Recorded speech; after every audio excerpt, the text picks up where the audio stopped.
What's up? I'm Jared Harris, and you're listening to episode 58 of Beats by Jer.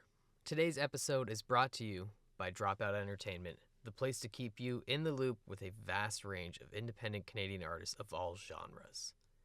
With that, it only makes sense that today I am joined by none other than Skye Sweetnam, lead vocalist of one of the most unique and successful independent bands in Canada and beyond, the legendary Sumo Cyco. As Skye will put it, Sumo Cyco is a challenging band to describe. Metal riffs collide with dancehall rhythms, and glossy, pop-inspired vocals twist and turn with a hint of sinister suspense. The band is excellent at being many things, but ultimately Sumo Cyco sounds like Sumo Cyco. They have delivered a truly original sound with each of their studio albums: 2014's Lost in Psycho City, 2017's Opus Mar, and 2021's Initiation, along with their many singles and EPs. Their most recent album, 2025's Neon Void, is no different, as the band continues to hone their unique sonic identity amid a creative universe they continue to craft with each release. In addition to all of these many things that make the band truly one of a kind, they continue to take their DIY edge to a whole new level with each album, merch line, and music video. Here is my conversation with Skye Sweetnam. Skye Sweetnam, thank you so much for joining me today on Beats by Jer, and congrats on the release of Sumo Cyco's latest record, Neon Void. Yeah, thanks, Jara. Appreciate you having me on, and thanks for the congrats for the record. It feels super good to have new music out there. It's been a while, so it feels nice, and yeah, I'm happy to have all the feedback we're getting. It's really great. I mean, it's a fantastic record. Has there been any feedback that has really stood out to you regarding the release? I just feel like the different interpretations of what the songs mean are like the most interesting to me. Just because I write a lot of lyrics that are kind of like metaphors and just very like not as like practical or like very literal lyrics. So when people kind of come back with what the songs mean to them, I think that's the most interesting part to me, Mm. because sometimes it's not exactly what I was necessarily thinking of. And a lot of the times when I write music, it's like I don't even realize what I'm really trying to say until I kind of look at my life in hindsight. And then I'm like, oh, yeah, I was going through all that. Like, I didn't realize that was affecting me so much and why all the lyrics sounded so angry at that point or whatever. And then I'm like, oh, yeah, I was having a hard time with this or that or the other thing. So it's cool to see all the different interpretations and just yeah, and how it affects people and gets them through. Music is always such a tool to get people through stuff, so I love that. Yeah, for sure. I think that's really interesting when you are looking at other people's interpretations and then sometimes realizing your own interpretations of your own work and how that can change over time itself. Yeah. When you're writing lyrics, do you feel that it's almost like a stream of conscious sort of process? Yeah, for sure. I think I get really also caught up in like a lot of the rhythmic side of writing lyrics, or like the alliteration, like the way words sound coming Mm. off the tongue with a melody. And sometimes meaning and what I'm trying to say almost comes like a step two or step three in kind of the process of it all. And sometimes it's almost as if I have this kind of stream of ideas as far as the way I want to kind of the attitude or vibe that I want to come off. And then I Mm. have to like go back and check myself and be like, does this actually make sense? Or does it just sound really cool? And sometimes I'll take sounding really cool over making sense. And sometimes I'll be like, no, no, no, it has to be this way because this way makes way more sense than even when it sounds really cool. So Matt and I in the studio will have those battles of like a certain word or certain way that I'm singing something. I'm like, no, it has to be this way because the meaning's so different. He's like, but the syllables sound better if you do it the other way around. And so it does become a little push and pull. Um, and that's what's so like what's so kind of cool about music and like fitting lyrics into the songs is it's like a puzzle. Like it really does feel like a puzzle and how to get that perfect combination or Like when I'm writing a song and you've got like all these lines and you're just missing that one line and you're like, how do I sum up what I'm saying here and segue into the next part so it makes sense, fits with the melody, fits with the rhythm. Like it's like a brain teaser to me, Mm. how to make that work. And that mental exercise is, I think, one of the really like fun, challenging parts about songwriting that I think gets kind of overlooked. Um, that can be really tricky, where you have that like missing piece and you're just looking for that last missing piece that's going to fit. And I think that idea of a missing piece, like I think the listeners can really hear that when everything just fits so perfectly, when you can't imagine a song sounding another way, when you can hear the effort and the process in the final product. I think that's so valuable. And I mean, that's a great segue into Neon Void, which is just a fantastic record. And there's so much that you guys are doing on that album. There's a lot of moving pieces. Can we talk about the writing behind Neon Void? Yeah, of course. So writing this record is like the culmination of years, years in advance. We've been writing songs that are on Neon Void. I think Abandon All Ships was even written as a potential song for Initiation, which was the record that was 4 years prior to that. And then when we kind of were deciding, okay, we wanted to write the next record, we were advised by management to like write as many songs as we humanly possibly could and then narrow it down to the final track listing. So I think we came up with over 60 different tracks. Insane. Um yeah, really nuts, like, and so many different styles. Like I really pushed myself to do some writing just me and the piano, which isn't typically the way that Sumo Cyco writes songs. It's typically a lot more based on like what I call like Matt's mad scientist mode, where he goes into the studio and he just like works on different beats and then comes up with a million different riffs and like pieces everything together and pretty much comes with like a final track. And then at that point I'll kind of add my vocals and melodies onto it. But I thought it would be interesting to kind of break things down and try it a different way, almost as if I'm coming up with the lyrics and melody prior to Hmm. even the music, and kind of see if I can work backwards that way. And that's how songs like Stronger Now and Pain and Love came to be. Was me first on the piano and just falling in love with that instrument over the last few years. Like I've really had, I guess, like a mental picture of what it means to be in like a rock and roll band, and that was always like very guitar focused. And I always loved that as far as like how I want the final product to sound, but I kind of never really thought about writing on the piano and then just converting those songs Mm. to that type of production style. I always was like, oh well, if it's a guitar song, it has to, like, we have to jam on guitar first. So that's kind of interesting too, because as I was writing the music on the piano, um, having living with my songwriting partner slash producer for the band, he's hearing all these melodies and iterations I'm coming up with and different riffs on the piano, and I can tell when something that I've come up with interests him, because he'll kind of turn around the corner and be like, if you take that chord but then kind of go to the minor after that, that could be really cool. And I see him start to engage in some of my ideas instead of just letting me kind of go off on my own. And that's when I'm like, oh, okay, he's kind of liking this one. And I think that's what happened with Stronger Now. And Matt had like the great idea to like just like bring that song out into a crescendo at the end with like the live band, and really brought something, I think, new to the band that we hadn't had in previous albums. So that was an interesting element that is kind of new for us and was kind of showcased on Neon Void for sure. Yeah, and Stronger Now was such a great example of that, right? Like it is so vulnerable, like just that piano for so long, and then that bridge section, that outro just kind of comes out of nowhere entirely.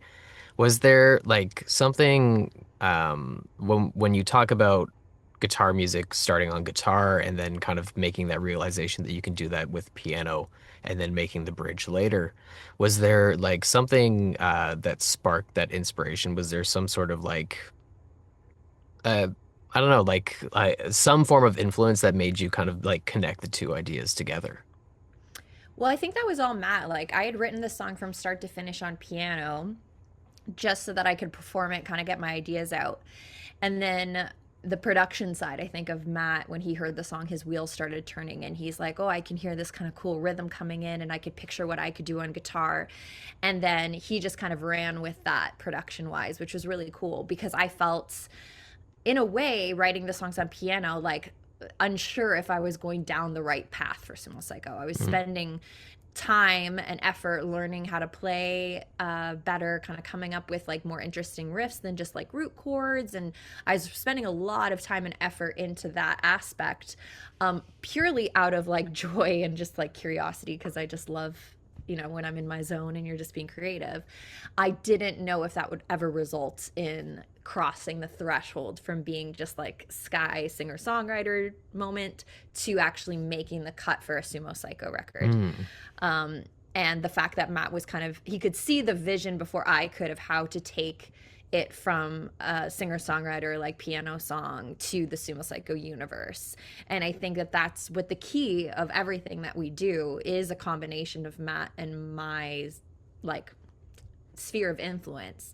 It's what makes Sumo Cyco its own unique beast, is because we do come from such different sides of the music industry and what we kind of grew up on.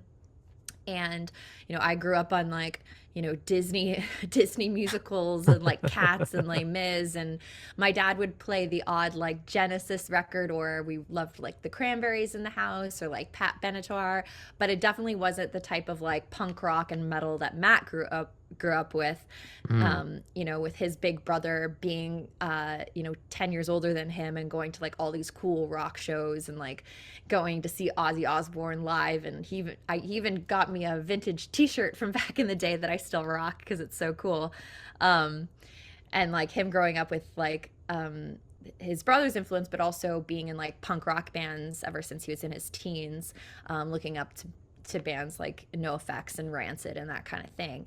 And then, later in life, I discovered a lot more of that stuff, and mostly due to the fact that I was in my teens on a crazy tour bus touring with a bunch of guys that were from that world, like a bunch of Hamilton based musicians that were like session and gig musicians that have been playing music their whole lives. And here I am, like, a 15-year-old, 16-year-old, on tour with Britney Spears, like all excited to do my pop thing. And these guys are like, let's listen to like, like Pantera. Let's like listen to like, I remember my keyboard player was super into Nine Inch Nails, and my drummer really loved Metallica, and we'd air drum together. And then my bassist showed us like the Refused Shape of Punk to Come record for the first time, and that was like one of my now all-time favorite records. So I was very much influenced by like trying to like understand what these kind of older dudes thought was cool, because like Mm. that for me as a young kid, I was like, I want to learn and like a sponge, like as much as I can about music and what makes you guys excited to like get up and play every day. And yeah, so I take a lot of weird influences throughout both of our worlds, and then like they all converge um, with some, I think, a little bit of like modern influence as well. But it's what makes us is the weirdness. There's a lot in there that I want to ask about. Yeah. Um, would you say that that was kind of your first introduction to heavier music, like coming from your upbringing and then being in this pop-driven musical context, but like working with these musicians? Was that sort of the gateway? So I've had so many amazing like teachers, mentors along the way of my entire life. But one of the ones I would say would be like my very first introduction to like a wider breadth of like musical knowledge was this young producer, James Robertson, who I worked with when I was doing my first ever pop record, Noise from the Basement, takes me back. He was 21 and I was 13 when we started working together. And this was like early 2000s era, so he was like on the forefront of computer music. Like every studio I'd been to, or that I was like told about, was always about like going to that big fancy recording studio. But he was just in his dad's basement and had this computer hooked up to like all these different old pieces of gear because his dad was a producer as well. He actually wrote the song Fraggle Rock. I don't know if you remember that TV show, Yeah, Down yeah. in Fraggle Rock. That was James's dad. So his dad had done like a bunch of cool stuff and had all this extra gear that he kind of just stored in the basement. And so it was like this small room, but on every corner of the room was like keyboards of all ages. James loved space, so we had like all these like pictures of planets everywhere. And he was a huge like music nerd. He just loved music. So every day that I came to the studio, he'd always introduce me to like something new. And I mean, his tastes were like vast. Like one day we'd be listening to like composers, like classical composers, and another time he'd be like, "Have you heard of Deftones? Like we need to get you this record." And like so his musical knowledge was really vast, and I learned like a lot from him. And we'd always go record shopping, and we would just be like flipping through records, and he'd be like, "Oh, do you know this band?" And then he'd give me like, a little like history on them, or like what they were about, or where they came from, or what song was like their big hit. And so I just kind of slowly started picking up stuff that way from him. Mm. But I do feel like it was a very much, once I got on the road, you're kind of isolated from the rest of the world because you're kind of insulated by the fact that you're just touring with this group of people and you're going to a lot of different places, but the only thing that's consistent is your group of people that you're with, right? And so being a young impressionable girl and having four kind of older brother figures that all were kind of like into like the heavy vibes. And like I even remember on some of the Britney shows we were like turning up the distortion more than we maybe should have in hindsight, thinking, okay, we're appealing to like pop fans here, but we always wanted to be like the heaviest, coolest band on the bill. And it got us in trouble one time because we were playing a show for Disney, and they kept telling us to turn the drums down, and we're like, you can't turn the drums down, the drums are just the drums, like everything else has to like raise to the level of the drums. It was like an outdoor concert, and they were so worried about how loud we were being that they like cut me off mid song and then gave me like a teddy bear as like a consolation prize to be like, sorry, we had to cut your show short, but here's a teddy bear. And at this point I'm like 16 years old, I'm like, guys, do you think you're gonna like win me over with a teddy bear? So that night we had a ceremony where we cut the teddy bear's head off, put it on what do you call it? A remote control car that we had brought with us on the road to have fun with. So we put the teddy bear on top of the remote control car and then set it on fire and like drove the flaming teddy bear head around a random parking lot in our ceremony to be like, screw you guys for cutting our set. That was like my rebellion, as a young Amazing. kid. That's as crazy as it got because I was too young to go party at the bars with all the guys, but that was my fun that I would have. So yeah, so it got me in trouble sometimes having their influence on things, but it's made me who I am today, I guess. Yeah. How do you make that jump, like opening for Britney Spears and being so firmly planted in that sort of pop world to like the incredibly unique but so heavy world of Sumo Cyco? Yeah, well, a lot of people, I think it's from an outside perspective, maybe looks like kind of like I've like dropped off the cliff or like changed drastically overnight. But I find in most cases, in all things, it's always more gradual than you realize. So like when I was working with James, we were making pop records, but they were always very guitar focused. So it was very Mm. pop punk, but emphasis on the pop. So it was like very like four chord kind of, but everything was guitar based. So I got a lot of comparisons at that point to Avril Lavigne in Mm. those days because of being like a young singer songwriter, but kind of having that rebellious streak. So there was always a side of me that was kind of like a little too edgy for some of the pop stations. You know, if you compared like a song, even like my first single, Billy S, to like a song like Toxic, like by Britney Spears, we were definitely kind of on more of the rock pop kind of side of things. And then as I got further into my career, I had like really interesting collaborations. I lived in LA for a little bit when I was on Capitol Records, and I got to meet a lot of really interesting people in the industry. So I did a few songs with Tim Armstrong from Super Rancid cool. Yeah.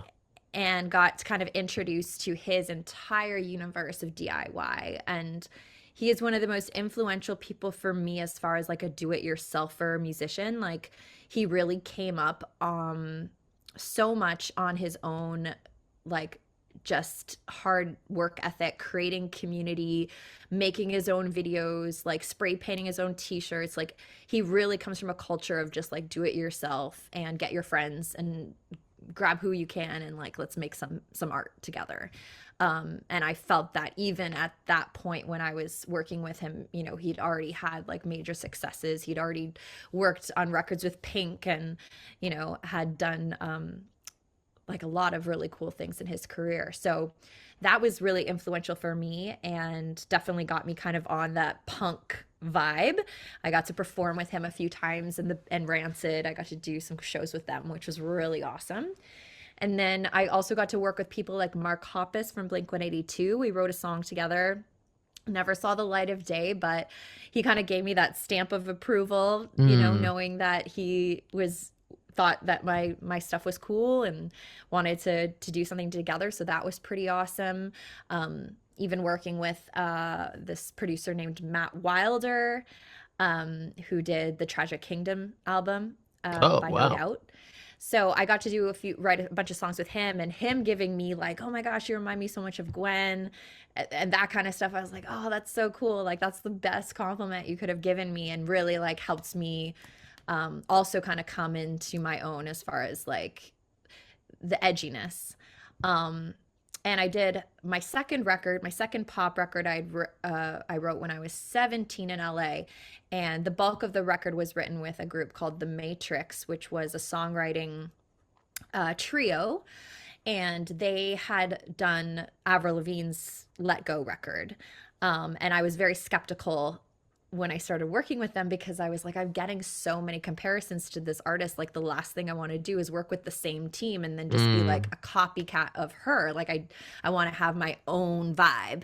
I And feel so like I feel like someone so young would like most young people would think the opposite. They'd be like, "Whoa, I'm getting these cool comparisons and here's the team that made that. Like that would be so cool." But I mean, like good for you for having that like artistic vision, integrity to be a little hesitant about that, you know? 100%, but I also could feel like I was smart enough to know that that's the kind of machine working, or at least what I kind of assumed was the machine working. Like, Mm. if you get a hit in like a huge hit like Complicated was and you're the Yeah. production team behind that, guess who's going to be lined up out the door to come and see you is every young singer songwriter girl. They had worked with Lilix, they had worked with Hilary Duff, you know, they Mm. literally had gone through every single like major label kind of Yeah. trying to be edgy singer songwriter girl. And I was so hesitant because you have to imagine like every single interview I had ever done, and I would do press days where it would be like a day full of like 20 interviews, and every single one was like, so tell me about it's Avril Lavigne, like is she your inspiration? And like every Mm. single one would mention it.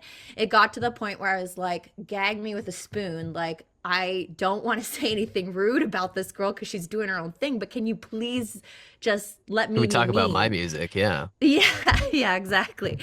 So it just became, you know, whatever was big at the time, obviously everyone wants to ride off that. Hmm. So I actually had I actually had a sign on my guitar that said Matrix with an X through it. Like, that's how much I did not like this production team. But my management was like, okay, we have to do. I had this deal at the time where I was doing some songs for Barbie on a Barbie soundtrack. So they're like, could you please just do this one song that they kind of co wrote for this Barbie thing? And just see how it goes. See if you like working with them. You have to get this done anyway, so you can work with these guys and just feel them out. And they were so cool, and they had so many interesting ideas, and they had just finished working on Korn's latest record. And that surprised the hell out of me because I had pigeonholed them just the way that I thought I was being pigeonholed. Mm. And I realized I was doing the same thing to them that all these interviewers were doing to me, which is just being like, oh, you do Avril Lavigne? I guess you can only do like kind of Hmm. mid-tempo like kind of poppy rock songs. Like, I guess that's your shtick. And I completely didn't realize that these guys were capable of so much more.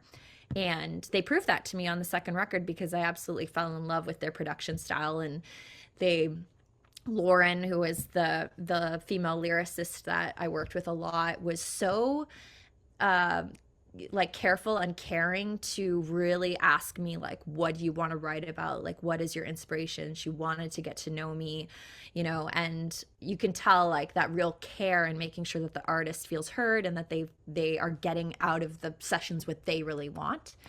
And yeah, so that ended up being kind of like a cool moment, and we definitely kind of rocked up some of those songs with guitar and had some fun kind of like alternative moments. So when it got to the point where I was kind of frustrated because I'd gone through some lawsuits and stuff with the record label, like a lot of like back contracty stuff that was just, you know, taking the soul out of the fun of being in the Mm. industry. I thought that the best way to kind of move forward was to kind of reinvent myself. And I started hanging out with Matt a lot. And we kind of reconnected after a bunch of years. And he played me this Skindred record called Babylon from this UK band called Skindred, which is, I'm not sure if you're familiar, but they're like a dance hall metal band. And I'd never Cool. heard Yeah, no, I the haven't I don't think I've checked them out before. yeah, they're pretty sick. They came up in the 2000s, kind of like when there was like the new metal scene, but they were definitely like very. It still felt like so urban to me, where you could like just like really move your body to everything. And he just sent me this record like, hey, I've discovered this band, you should check them out. And like literally I was like, dude, I want to be like the female version of this band. Like, they make heavy music to me accessible because I Mm. always need like a really good beat, like a really good, like I want my body to move when I listen to music. I don't like stuff that feels like so technical that you're just like have to listen to it like three or four times to even understand like how the riff is being built. Yeah, yeah, for sure. Um, so I like stuff that's hooky, and so it was like my true segue into really really loving heavy music. And I've had the massive pleasure, a full circle moment of getting Benji, the lead singer of Skindred, to guest on one of our songs called Move Mountains. Oh, amazing. Wow. Yeah, so that was kind of a goal of mine ever since I started Sumo Cyco. Is like I want to play with Skindred. Like they're my band that helped me like start this thing. So I pretty much stalked them and stalked their producer, and worked with their producer. Had set up a session when we were heading to UK, and then I knew that our PR company also knew Skindred, and between a bunch of different connections and like emailing their management a bunch of times, I was able to get Benji to do a guest appearance. And then one of the coolest moments of my life was when Benji invited us to his hometown of Newport, Wales, in order to do a music video. And his rehearsal space, which originally is the rehearsal space for his band Dub War, which was the band he was in previous to Skindred, which is, you know, as far as like a legacy band from that era, it's pretty sick. And just literally took me and the band under his wing and showed us around Newport, took us out to all the bars. We met his wife Julie. Like literally, I was like, they say don't meet your idols. I'm like, don't meet your idols unless they're Benji Webb, because he was like the coolest dude, and like he's like the king of Newport. Like he walks into, it's like a, you know, a small city, small town kind of vibe, and everyone knew him. Like he'd walk in everywhere, and he's just Mm. like the king of the town. Like he's such a big personality and brings so much joy, and is one of the best frontmen of any band I've ever seen in my life. Um, and we got to play a bunch of shows. I got to go to a few Skindred shows over the years and jump up on stage and do one of their songs has Jacoby Shaddix from Papa Roach. They do a duet, and I always do Jacoby's parts when I go on stage with them. And yeah, they're such great people. Have a new record coming out around the corner as well. So yeah, shout out to Skindred. Sick. I'm gonna check them out. Yeah. Um, oh, that's super cool. Let's bring it back to Neon Void, because you guys also put out a cool record. You talked about the writing. Uh, Now you and Matt live together. You also live in your studio space. Yeah. What can you tell me about the recording behind Neon Void? Yeah, so we live in a converted church out here in the countryside. So we picked to live out in the country because we can play our drums at all hours. I think I was laughing. I tell a lot of people that like a no, if we were in like a normal relationship, it would be pretty hard to convince your spouse, you know, to have a drum set in your living room instead of like a dining room table. But you know, being musicians, like we put the priority on how do we make the space work for our artistic endeavors. So we basically took over half the living room as like a rehearsal jam space with the drum kit and our pianos and our amps. And then we have like one of the bedrooms as our studio. And so we basically worked out of this place pretty much as long as Sumo Cyco's been around. We moved from, or Matt moved his studio from his small little house shack that he was living in before, to here probably within the first year that we started the band. And we convinced Sam Goyana, who's a producer that's based in LA but actually grew up in Bolton, where I grew up. And we have some mutual friends and have kind of known each other throughout the years as acquaintances, but we knew he's been growing his repertoire. He works a lot with the band Silverstein. He does a lot of mixes. He's done stuff for Devil's Wears Prada. One of the things that caught our ear was this mix he did for the band Silly Goose, another young band coming up these days. And we're like looking for, I guess, like an outside perspective, because typically Matt and I, it'll just be the two of us writing, and then Matt will produce everything. And we'll, at the time, if we're working with like our buddy Oscar, who plays bass, we'll get him to do bass tracks. And if we're working with a drummer at the time, we'll get them to track. But since the beginning of Sumo Cyco, it's Matt and I have been like the primary songwriters, Mm. and Matt's always produced everything. So for Neon Void, we kind of wanted to try something a bit different and get an outside perspective to kind of oversee the whole process and just kind of like steer us in the right directions whenever there's like a disagreement between Matt and I. It's like that third person, the like mediator in the room. So we thought we'd give Sam a stab at it, and he was so kind to come to our studio in the middle of February, so it's just as cold like it is now, but he was coming from sunny California, and even crazier is he had just been through like the California wildfires that they had last year, Mm. and so that whole thing was like nutso. So between that situation and a situation that we had with our drummer at the beginning of the year, we kind of had to postpone things slightly. Our drummer, Joey, was in a really bad car accident at the beginning of last year, right as we were headed into the recording process. So it kind of took the wind out of our sails at the very beginning, because we were obviously super shocked and kind of like saddened by Joey going through all of the rehab he's had to, and just like visiting him in the hospital. It's like, so, you know, it's not the place you want to be when you all want to just Mm. be like happy jamming in the studio on a new record, you know what I mean? So So it was kind of like a cloud was kind of looming over, I think, Sam and us, because he had just been through like this crazy situation where like roads were like backed up and fires were coming over the hills of California and everyone's losing their homes. And we had just been through this kind of traumatic situation of our drummer being hospitalized and in a coma from this accident. And we ended up kind of just deciding, let's just put all of our energies into like Sumo Cyco boot camp. And we did, I think, the most concentrated studio sessions I've ever done in my entire life, which was like back to back days, no days off. Every day we started at maybe like 10 a.m. and went till 6 or 7 every single day. And it became very routine. And we did that for the entire month of February last year and just powered through this thing.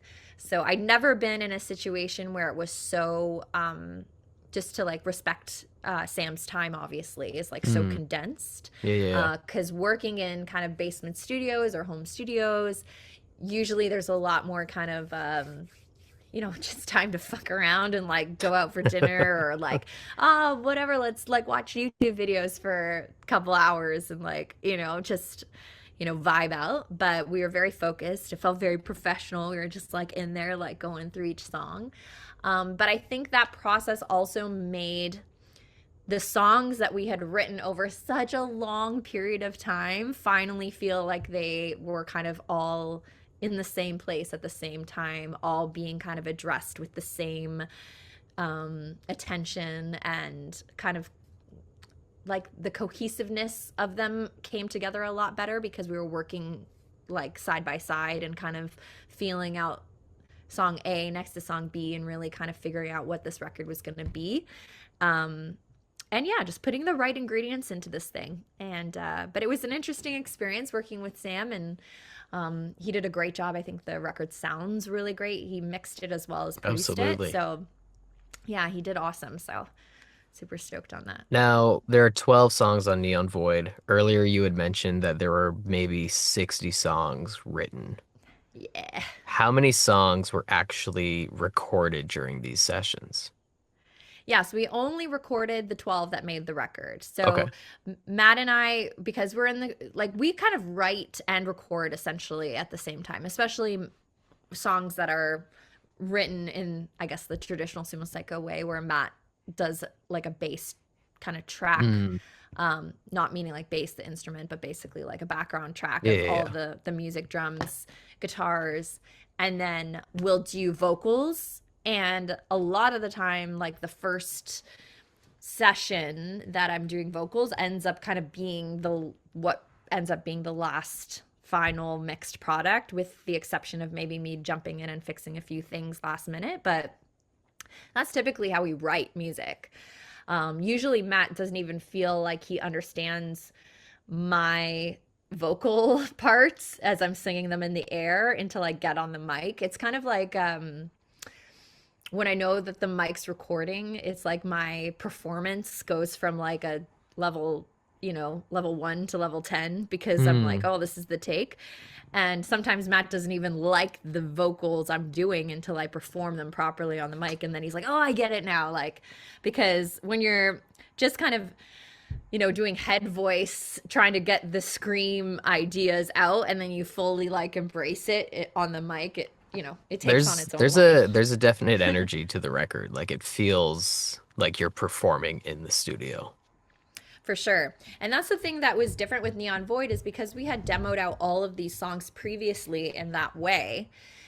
It was the first time in Sumo Cyco's career that we actually had like taken the songs and then re-recorded them from the base up again. Because Mm, normally we will just take the tracks that we demoed and then fix the demo essentially, which yeah. is like, doing another track. Oh, the bass wasn't tracked well enough. Like, let's do that again.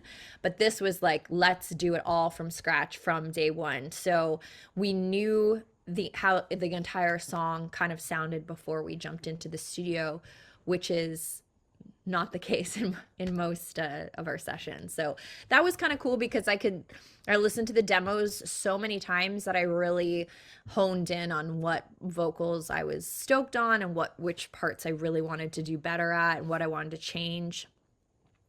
And so I think at least for me, it gave me that second chance to like really perfect what I wanted in the final take, which was nice. Yeah. Do you have a favorite song on the record? I don't. It changes all the time. I find I actually heard an interview that popped up on my feed of Pete Wentz talking about this, and I think this is the case for most musicians. Is like when you're making a record, like every day you're listening to those songs, like you're obsessed with Hmm. them, you're listening to them all the time, you're jamming out. As soon as a record gets released, it's almost like you don't want to hear it anymore. Like I'm Yeah, actually totally. like I'm just like, oh, I'm done. Like it's out. It's good. On to the next Especially thing. like when Like you're going back and forth between mixes, like over like the tiny nuances and those details. Absolutely. So I feel like now that, I've lived with these final versions of the songs for about just under a year now, and the demo's even longer, it definitely feels to me like I'm already on the next thing. Um, I just feel like that's the way that the creative like process works is you're always on to the next thing. But I'm really proud of what we've done, and I think that there's a lot of cool elements. Like I am really proud of Stronger Now, having wrote that one from like scratch myself on piano, and then also songs that I feel like are kind of like you know, Matt brings a lot to the table because we are like a very guitar focused band, so that can set the tone for like a lot of what we do, and the energy for what we do. Like in the song Boring, like to me that song like is the guitar riff in my Mm. brain. Um, but I really love like songs like I guess like Shivers has like a really, I find like a pretty interesting melody in like the verses. It doesn't feel like typical in our genre or typical in, it's very, I describe it as more like theatrical, like it moves a lot and changes. And I really love that. And I love Until Today has a lot of different parts, which I think are fun. And the end kind of really, I think, sums up the hope that I'm still trying to instill, even though the bulk of the record kind of leans a little bit darker in some ways. Um, and Clockwork's one of my favorite songs too. That's kind of like an underrated one that I really really love, and I feel like is a very thematically is very like close to my heart as far as what I was kind of going through during the record. Um, Especially kind of waiting so long in between Initiation and Neon Void, having that clock kind of ticking in the back of my head constantly. Mm. I definitely feel like that played a big factor into some of my worries of the world and things that were stressing me out. So sometimes it's like you get that cathartic feeling when the feelings that you have are really encapsulated in the piece of art, and it helps you kind of process everything properly, and you can kind of be like, I can put that to bed now because I wrote about it and it's there, and I can acknowledge my feelings. Yeah. I think building off of that, I think this record feels very thematically heavy. Feels like there's like a lot of themes of defiance going. Um, in the press kit, you have a quote. The neon void is a labyrinth and a reflection. It's a space that tempts and challenges, dark yet radiant. Creating this album was my way of finding a path through uncertainty. What does that mean? What is the neon void? What is this labyrinth? What does that mean? Yeah. So I love to always think of my journey through music is definitely a journey of self discovery and a journey of finding yourself, finding your purpose, meaning through all the different adventures that we go through.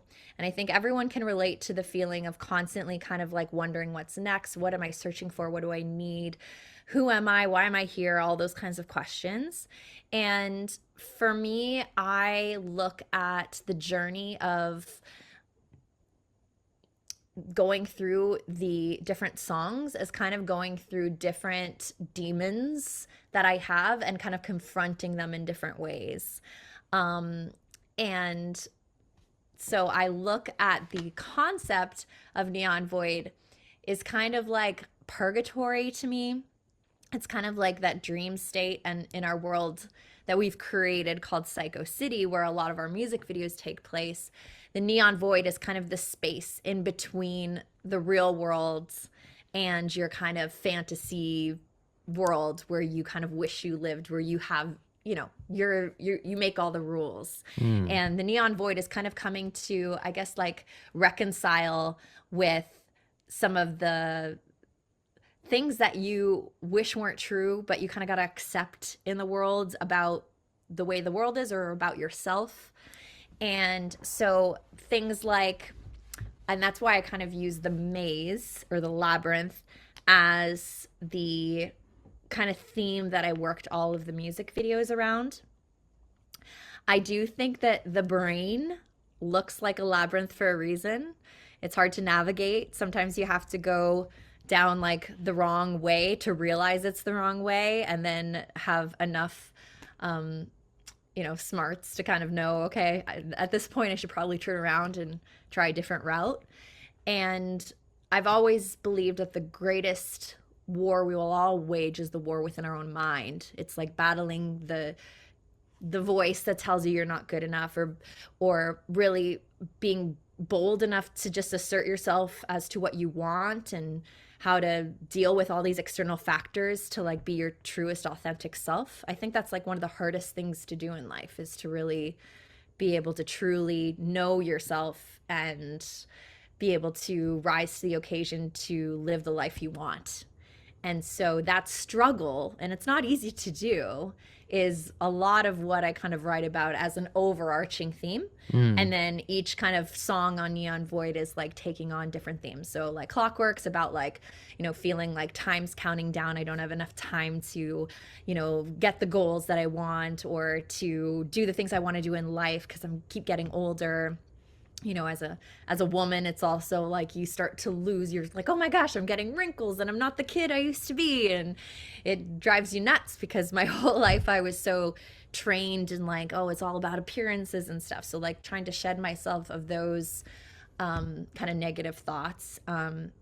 Shivers starts off the record because it's all about feeling like something is coming, that like ominous feeling that something's about to like pop around the corner, but you don't really know what it is. You just have that gut feeling, like when you walk into a room and like some argument just happened or something and you didn't Mm. hear it, but you kind of have that, like you feel the tension, you Yeah, feel yeah, like yeah. something's up. And that's kind of like why I wanted to start the record with that song, is because I wanted people to be like, okay, something's about to come, it's coming around the corner. And I think that's like a general feeling also with like the climate of our world right now. I think with AI on the horizon, with the political instability, with like climate change, there's so many things that are like looming over us, being like, we're about to come, things are going to change. And it feels so unsettling that you Mm. almost don't know how to calibrate yourself for the future yet, because you're like, I'm not sure when it's coming or what to do Yeah. and how it's really going to affect everything. Like, we're just kind of all waiting, looking at each other, going like, when's the ball gonna drop? Yeah, I think And we're all getting a little tired of living through unprecedented times. yeah, totally. There's something to be said for certainty and some type of predictability in your future. It creates a little bit more comfort so that you can like work your life around at least some type of parameters that you know to be true. But when everything's shifting, I think that's where that kind of like anxiety and uncertainty comes from, and that's really a core feeling for Neon Void. It's like that threshold, right? It's like Mm. the void to me is like where you're kind of at a threshold of like, am I going I'm going through this void, but it's like, well, will we get to the other side, and what is that going to look like? This record kind of feels like it's all written in that middle space, the middle Mm. space before the ball drops, kind of thing. Yeah, that's a really cool walkthrough of that. I like that a lot. Yeah. You've mentioned a few times now like your own internal feelings and anxieties, and you've mentioned a few different like external things. Do you find that the lyrics and the thematic approach to this record was more influenced by those sort of like internal anxieties, or was it more of an external thing? Was it a mix of both? Yeah. Well, I do feel like there was a very sharp turning point during the pandemic where I kind of came out of like maybe a little bit of an adolescence of really thinking the world kind of revolved around me in a way of like, not that I wasn't empathetic to other people or knew that other people had struggles, but I think I was always in this mindset of like, I've got to go for my dreams and live the life that I want, and just really solely focused on like what I wanted out of life. And when the world slowed down and we were all stuck in our homes, and I was told, no, you can't go on tour, tours are canceled, and I just built so much momentum with this band. We were finally getting to play like major festivals around the world. We had just signed a deal with Napalm Records. So much was like promising as to be like a great year, and everything just kind of collapsed. And I had so much time to reflect, and I really felt caught up in a lot of the like movements at the time, with like the Black Lives Matter movement and a lot of things that I just wasn't as aware or spent enough time in my brain kind of thinking about other people's perspectives on how their lives were in this world. And it made me super empathetic and super like aware of how much privilege and luck that I've had in my life. Just being born in the country I was born in, and just being who I was already like, getting a big, advantage over so many people. And I really started becoming super interested in like larger systems. So like, larger social systems, larger political systems, larger like, even though I was, aware of obviously like slavery being bad, I just never really put myself into the shoes of what it would be like to be someone who had to deal with the consequences every single day of just by the color of your skin being different. And it really put me in a place of like realizing how fragile our world is, how fragile like peace is, how fragile like having the systems working is. And then on top of that, you pile on like the climate, looming, like I talked about, and like the AI, and I realized like how corrupt the political system is and all this stuff. And it just started feeling like so much anxiety and uncertainty about what the future held. And meanwhile, I'm not able to continue the thing that I love, which was, playing music and being around people. And so that isolating feeling and being stuck on our cell phones for hours, like almost like doom scrolling to the point where you just like are looking for somebody to like give you an answer on how to handle all of it. It became like a neon void where there's an entire world within this device that's sucking you in, and it makes you lose track of time and space. It makes you, in some cases, goes down rabbit holes that aren't really that healthy or balanced with balanced opinions. And it takes a lot of mental work to kind of consume things, but then also have the critical thinking skills to like know what you're watching, whether you want to believe it or not, and also to try to see things from multiple different angles and different perspectives. And it really, I think the pandemic changed the way I look at the world in a lot of ways. And I think as it just like continued with like the Trump presidency and like all that kind of stuff going on, it just made me feel like I'm living in a dystopian world.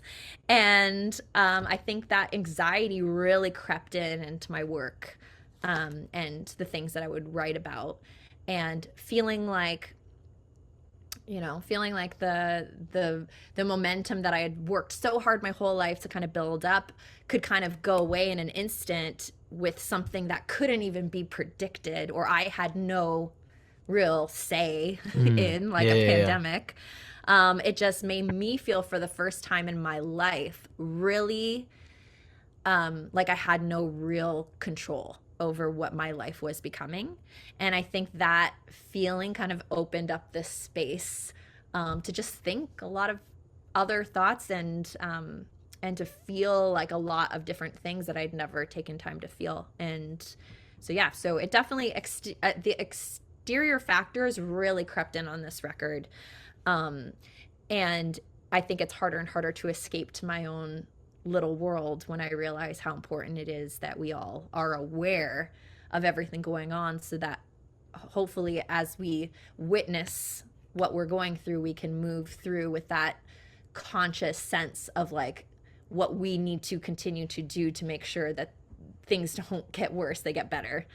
um which yeah, I it is a it is like such a multifaceted like string and web of ideas that all kind of feel like they're all kind of tangled in each other and all cause something else, and the dominoes fall here which causes this to fall over here. And so yeah, so it was all feels very confusing sometimes, and it was it I think it was nice to be sometimes a little bit more naive in some ways, Mm. because it just lets me like focus in my own happy little world of playing music and being with my friends and my family and stuff. So yeah, Neon Void definitely got darker.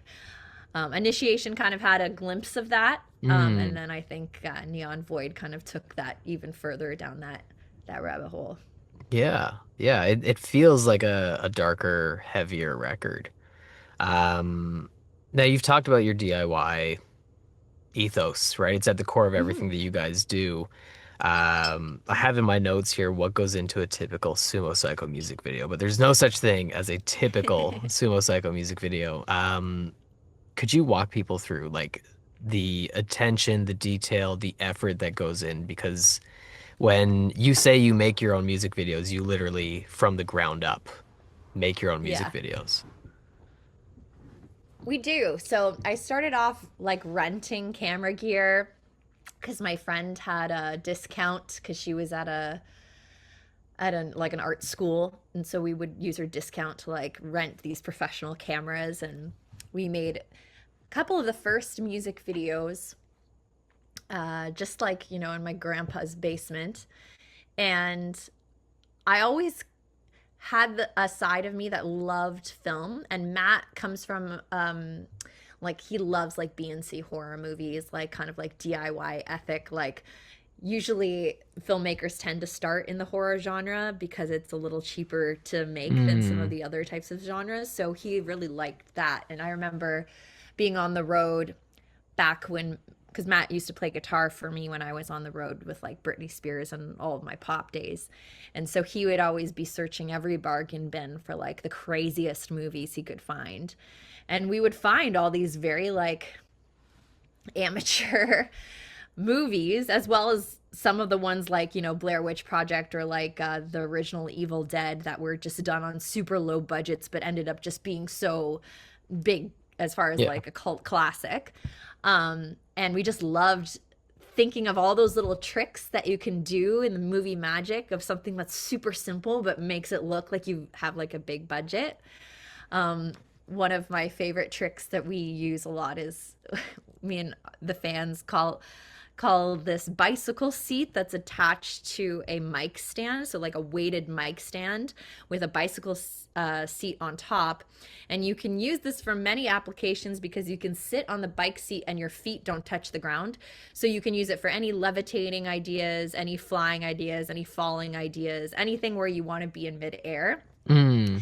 And we call the bicycle seat Trusty Dusty because it's upstairs getting dusty until I need to use it again. It's like riding my horse.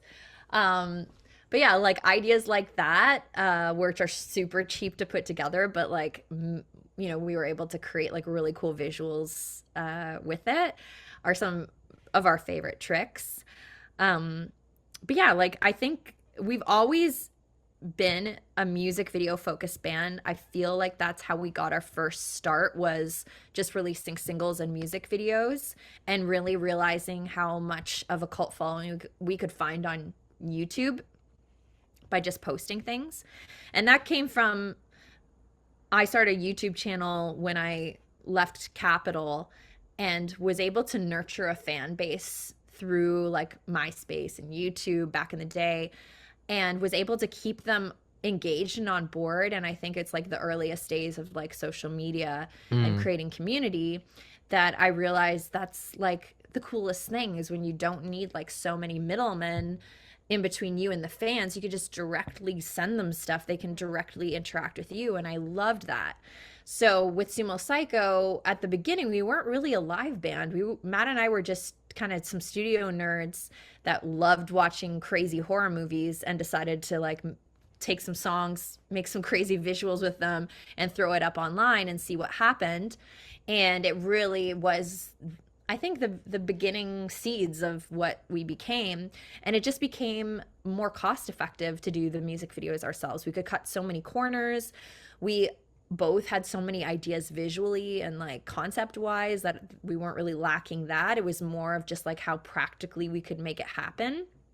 And then we started working around some of the resources we had. So if we had access to like a really cool location, we're like, okay, we're going to use that, but figure out how it's going to work into our Sumo Cyco universe. And yeah, just thinking of tricks on how to do it on the cheap and how to have fun creatively, and grab a couple of our friends and like, let's go to this crazy junkyard over here and figure out how we're going to make this story work. And for Neon Void, I really wanted to finally kind of take it to another level where I decided to kind of broaden the scope a little bit more with spending a lot more time on the production, like set building, mostly because we got access to like a heated garage that's pretty big that we were able to work in without like time limits. So we were able to construct sets over like weeks rather than some studio spaces you kind of rent and you can only have a few days and then you got to get out. So having that space allowed us to make what I call the Villains Forest in our music video for Villains, where it's like all these giant spikes that we made out of foam, and we brought sand in so that they could all stick out at different angles. And we were able to build all of the sets for Neon Void there and kind of use our maze concept into work itself into each video. And yeah, and bring in some really cool other artists. I got my friend Brandon Cure involved, who's a fashion designer. So he's able to make some custom outfits for me, which was really awesome. I got some great makeup and hair artists that I was able to work with. Shout out to Lisa Tuff and Alex. And then had a bunch of other friends come and help film. So we got like different perspectives that way. So I didn't need to be in front and behind the camera as much as I usually am. So yeah, so we've been DIY that forever. And I think at this point we're starting to like, you know, I think we've done like, I don't know, something crazy like 50 or 60 music videos at this point. So now even though we call it DIY because we're always doing it on the cheap, it's kind of like we're at the point now where it's kind of a well-oiled machine as far as like how we can pull them off. So yeah, but it's a lot of work because I edit it, and I always love to learn so much that I push myself to do like special effects, and I even like taught myself a few little AI tricks on how to take it like a short clip of a video and expand the background so it looks much more massive than it was actually in the studio. And yeah, I love kind of like playing around with the new tech and whatever I can get my hands on in order to come up with something new and fun and creative for the band.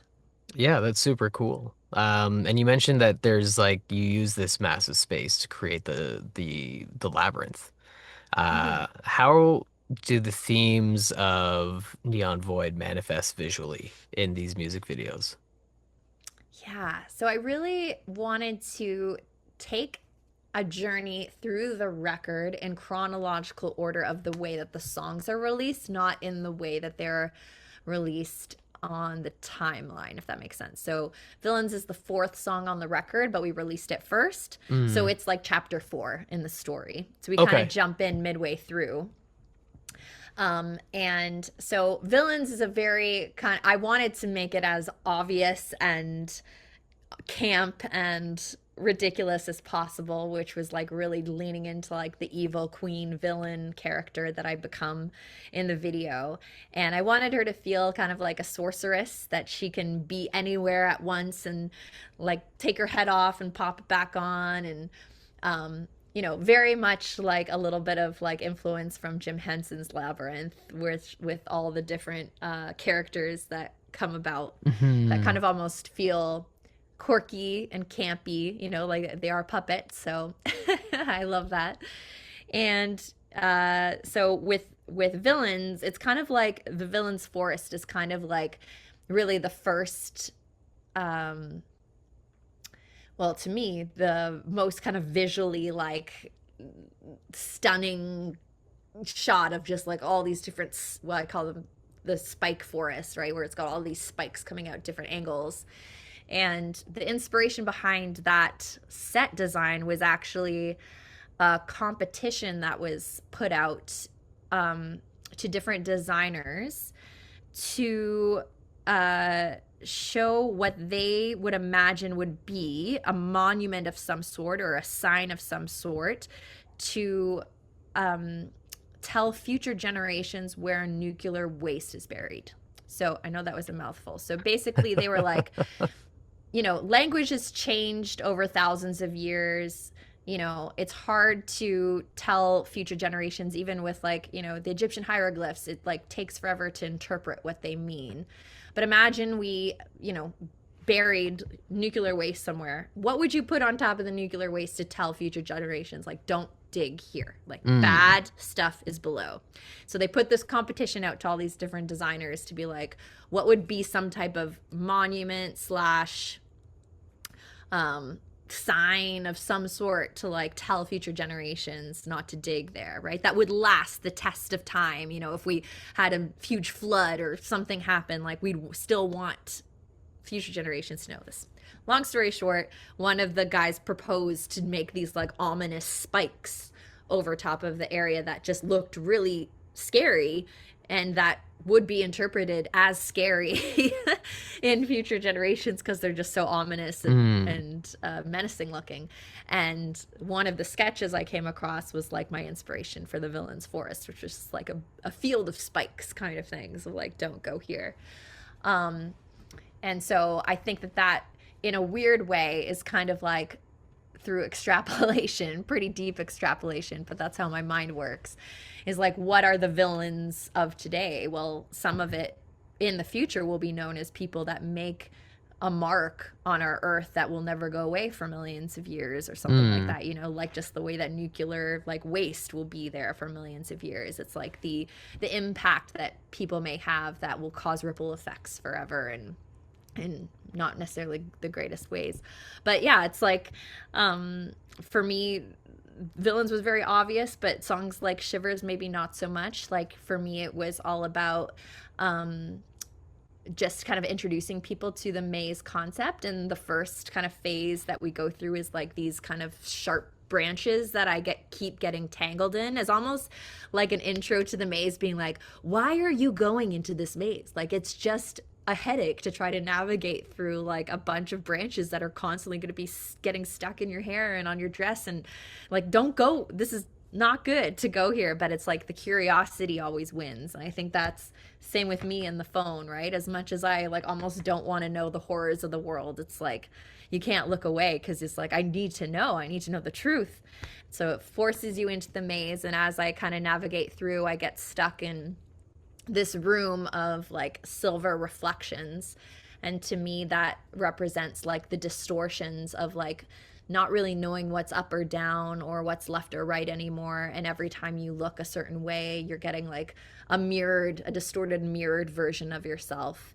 And I feel like that comes with some of the themes I was telling you of that like demon in the back of your brain that's always telling you like you're not good enough or like you're pathetic. And really, that's just a weird distortion of yourself. That's not the true distortion. That's not the true version of yourself. And so that's kind of what I wanted to say with that. And I almost wanted it to feel like the character just gets so lost in all these fake illusions of themselves that they just can't find their way out of that section of the maze. It's almost like you just get caught in like a sad place of not really being able to see yourself for the true hero you are. And it takes a while for that character to finally emerge out of the sylph by just digging her way through. And that pops us into the next part of the maze, which is in the video for Asteroid, which is like this version of this perfect little house with a picket fence, almost like the dream that every girl should aspire to be, is like the perfect housewife with the picket fence and everything's great. But below the surface, it's not as nice as it seems. And, I have a bunch of shots of me doing like different types of housework and stuff, almost like shattering the illusion that maybe I had growing up as to what I should be when I grow up as like the domesticated woman, trying to shatter that illusion, because I think that's one thing I struggle with as well, is like growing up as like a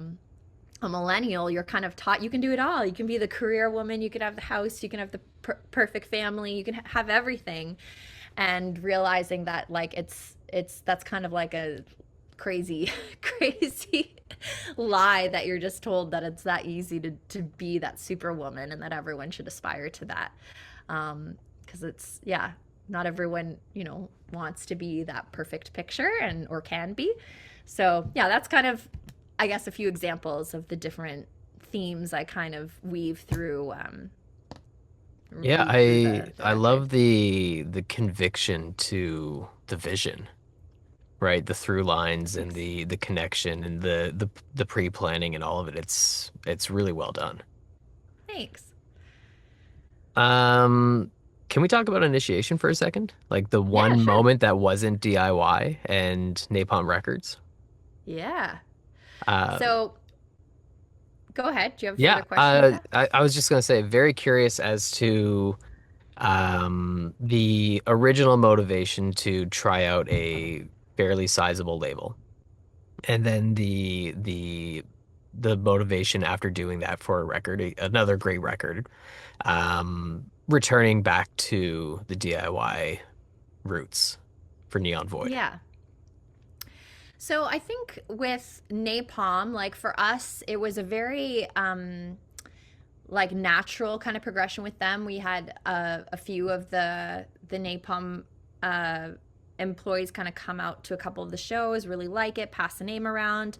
At the time, our management uh, company was in a band, and they were signed to Napalm and had other bands on their roster also signed to Napalm. So it really felt like we were kind of in this family. Mm. um, in 2019, we also went on tour with Ginger, which is a Napalm band as well. So we got kind of like familiar with them and really loved touring with them. And they had people coming out from the label who were interested in us as well. So it all kind of felt a little bit more organic than sometimes labels can feel. And I think we were at the point where we really kind of were kind of wondering what are next steps, how are we going to kind of grow from where we are to the next evolution of Sumo Cyco, and thought this could be kind of cool. We came up with a great deal, which was like one record plus an option, so that it was like kind of like a tester. Like, let's go in and like test this out. Unfortunately for us and for Napalm is that we penned the deal in January of 2020. So we were all headed towards what we didn't realize would be like, a very Yeah. tough year for music. Um, on top of that, we had a very weird situation because we had previously crowdfunded for our third record. Most of the money that we had raised um, in order to make the record, we essentially kind of had to just hand over to Napalm, because now they owned the masters, because that's what a record label does. They own Mm. your masters. So now all the money we were getting for people pre-ordering the CD or the vinyl, Napalm gets their Yeah. percentage of it. So essentially it was kind of like, handing away all this money that we had made hoping to like promote the record, and we're like, okay, we're going to give it to you in hopes that you're going to like, help us promote this further and it's going to be worth it in the long run.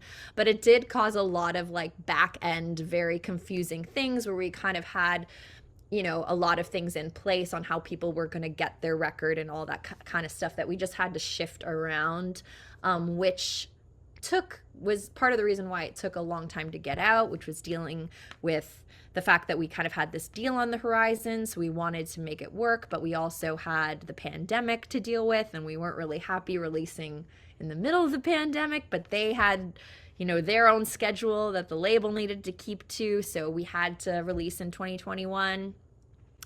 And then also things like, for instance, us having like the music videos and stuff, we just weren't able to have as many people join us. Like, Initiation was a record that I had planned the theme was around all these different gangs in Psycho City, and we couldn't have the members of our gangs come to the music videos anymore because we're all in isolation.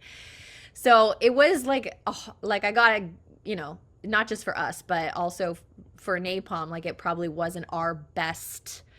Like we didn't have all the resources that we could have to make it the best success it could have been, because we were dealing with the pandemic and all that stuff. So when push came to shove, we got a lot of exposure through Napalm, especially through their YouTube channel.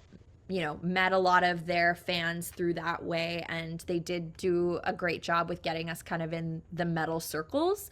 But unfortunately, with the PR in that world, we also got a lot of backlash because we were kind of like a pop leaning metal band, not necessarily a black metal band or like a Viking metal band or some of the stuff that is their bread and butter there.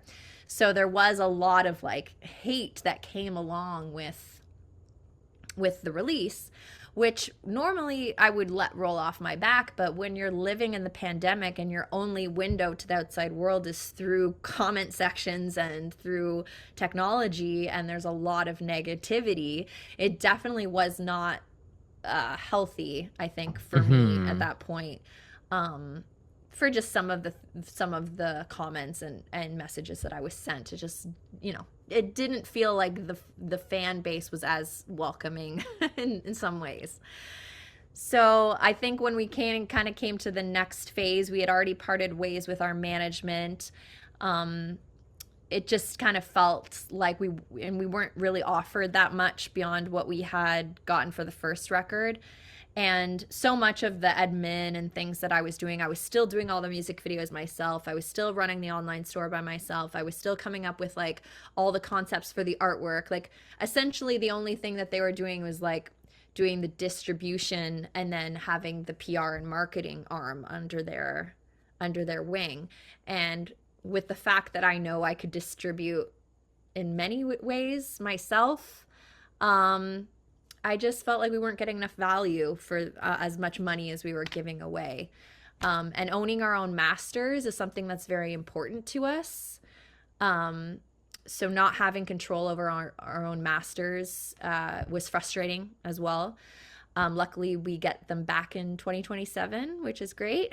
Cool. But yeah, so I strongly have always believed that if you can do something yourself and retain your own rights, it's way better in the long run, because then you have the control to like re-release something and you make 100% of the profits instead of having to give so much of it away. And yes, if they're bringing the value as far as the marketing and the fans, but we just didn't see as much of a translation with reaching their fan base that were becoming Sumo Cyco fans, So I just felt like it wasn't the perfect arena for us to kind of be showcased to, I guess. Fair. Yeah. So we just decided we were very lucky that I found an awesome investor who is able to help us fund the seed money to start this record and get it going, and then we were able to release it on our own record label, which has always been like a huge dream of Matt's, to have his own record label and to be kind of like self-released. And I think it just works better for our lifestyle. The fact that we do so much in-house, from the videos to the social media, the recording, everything's in-house. So it kind of just makes sense for us to just kind of like continue our journey learning on how to make, just break down the walls between us and our fans and realize what pieces of the puzzle are we missing, and then just hire out for those specific pieces of the puzzle rather than giving someone the whole pie and just hoping they'll give us a big enough slice. You know what I mean? Of course. So yeah. So I think it just worked better for us in the long run. But yeah, I'm never against working with other people as long as the equation makes sense. As long as the deal makes sense and we're getting something just as much as they are, there's like a push and pull.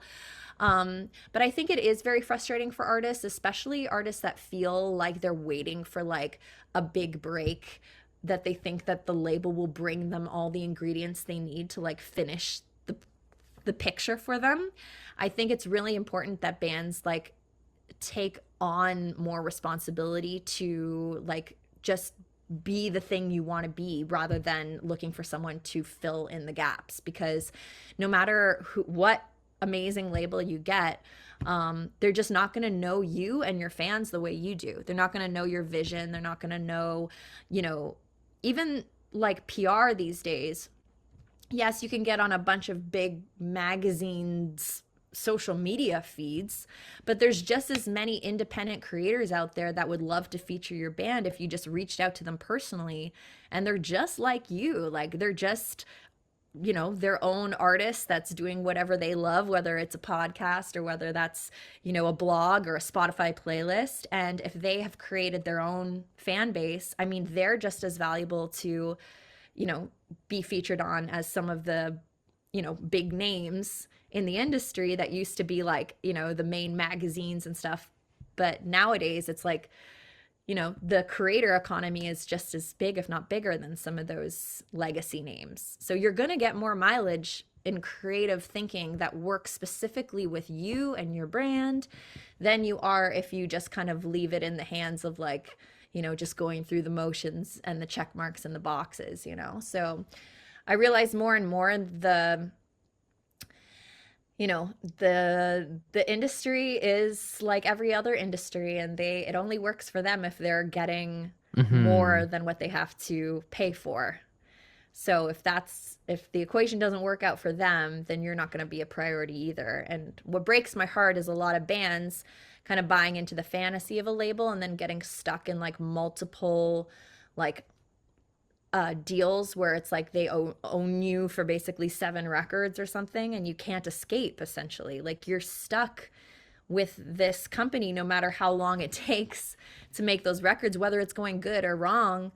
And sometimes that gets held over your head if it won't be released, and essentially you can't leave because you're under contract. So that kind of stuff breaks my heart, because it takes years away from artists that could be just out there doing their own thing, that are kind of just waiting in the wings for the label to give them the thumbs up. And it takes the control away from the artist, and it doesn't really liberate them as much. There's a lot of exceptional advice in there. Thanks. As we wrap up, is there anything that is in the works or anything that you have planned with Sumo Cyco for 2026? Yeah, so we don't have the dates to officially announce, but we're definitely coming on tour. We're going to be planning a bunch of dates. We do have a show in March. I want to say 11th, but it might be 7th. My phone just died. I should get it right. But we're coming to Ottawa, and we're going to go to the UK. We're going to go to the States. We're definitely going to play some local shows as well in Toronto and Hamilton. So you guys in the local area won't be disappointed. But yeah, we're excited to finally like play some of these songs live and get out there, and really just kind of bring it home. Yeah, so Saturday, March 7th is when we're going to be at the Rainbow Bistro in Ottawa.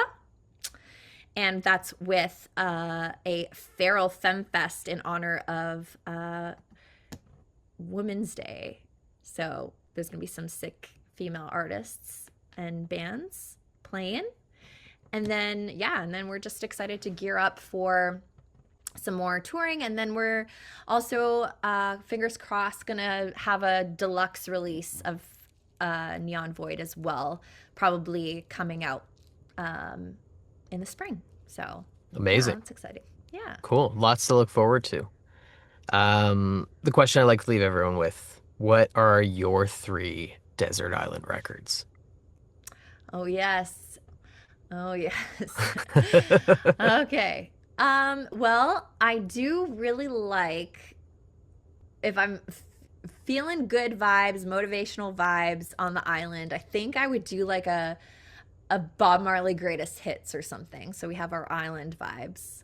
Greatest hits feel like cheating, but like Legend is the perfect greatest hits. Like, it's such a good compilation record. Yeah, for sure.